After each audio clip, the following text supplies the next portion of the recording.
Hi everyone. This is going to be a quick demo on how to set up the button template that I've provided for you guys. So what we're going to be doing is using Adobe InDesign, and this Adobe InDesign template already has the different layout we need to be able to print a full page of button blanks. These button blanks would be printed in color, and then we have a button press where we can cut out the circular blank and then mount it into a metal and plastic button.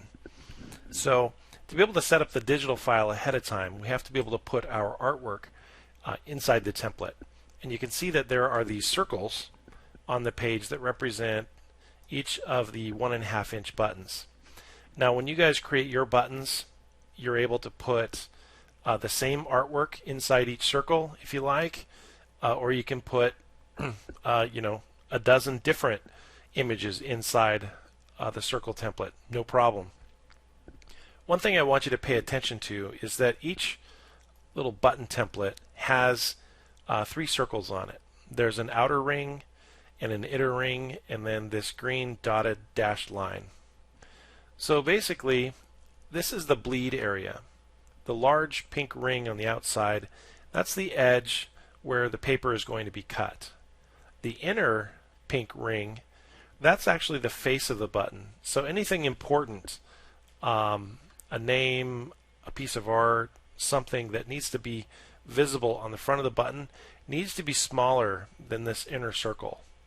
If it extends beyond the edge of that inner circle, it runs the risk of being cut off when the button is stamped together. This dotted green line, this dashed line, that's kind of like the edge or the safe zone. And everything beyond that edge is definitely going to be crimped and cut off once the button is made. So now we're ready to drop in a few items onto our page. What I'm going to do is make a picture box. I can do either a square or a circle, it really doesn't matter. Let's say I decided to just use a square. I'm going to draw my square on my page, and I'm going to make it so it's just a little bit larger, or just about the same size as the outer pink ring. And I'm switching to the selection tool to do this, to adjust the picture box size. And if you're brand new to InDesign, just keep in mind that anything that you select or move or manipulate is using the selection arrow. The picture box is the rectangle with the X in the middle. That means we can actually place a piece of art inside the frame. So once I have my frame in place, now it's time to go to my File menu and look for the Place option. So some of you might be tempted to grab and drag and drop and copy and paste and things like that. You really don't want to do that, especially when working in InDesign, because we want to contain our image inside the specific space. If you drag and drop an image, it's going to show up full size on your page, and you'll have to do a lot of manipulating to shrink it down to the size you need. If you create the picture container first, well, it's much easier to manipulate afterward. So let me click Place here, and I'm going to go look for my preset file I'm going to be using. And for us, this is going to be your image, your artwork. It's going to be whatever design you want to use. So I have a variety of different pieces of art, and I'm going to pick one here just to play around. I'm going to drop in this picture. Now here, you can't even tell what the picture is because it showed up so large inside the picture frame. Well, to fix that, you can go to the Object menu, and there is a fitting option. And what that does is that forces the artwork to fit to the picture frame, because placed artwork has all different kinds of scale, and we're dealing with something that needs to ultimately be 1.5 inches. So we need to shrink it down. So you can shrink the artwork inside the picture frame by setting this to fit content to frame or fit content proportionally. So I'm going to do that. Now you see, okay, it put the artwork inside the square. Here's a couple things to be aware of. My artwork is a rectangle. The button is a circle. What does that mean? Well, that means if it doesn't fit quite right, things are going to get cut off. Things aren't going to fit in the right way.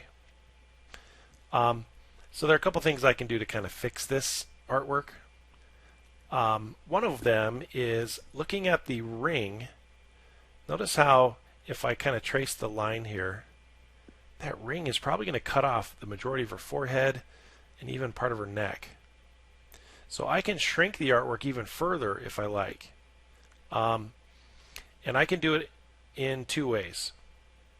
I'm going to switch to the white arrow, and then I'm going to click the artwork.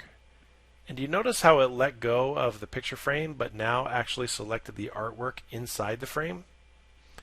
That means you can change the artwork size independent from the frame size.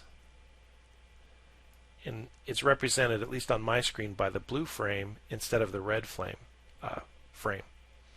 So I just used my white selection arrow to shrink that just a little bit more so that it's going to fit a little closer inside the pink ring. Also, because this artwork is a rectangle, look at how it's going to create these weird edges when it makes a circle. It's going to be like a white background. So the next thing I could do is go back to the picture box, and over on the Properties dialog box, I can change the fill color to something maybe that will be a little less obtrusive. So like maybe I'll just click black. And so now, even though the artwork is a rectangle, the outer ring is ultimately going to be black, which might look better when the buttons are actually cut out. So that's something to keep in mind, is if you need to add a background color, you can do that. You can do that like that by using the fill box. You could even use the eyedropper if you want. And actually you have to click and hold on the color theme eyedropper and switch to the regular eyedropper. And let's say I clicked red or something, or maybe the purple.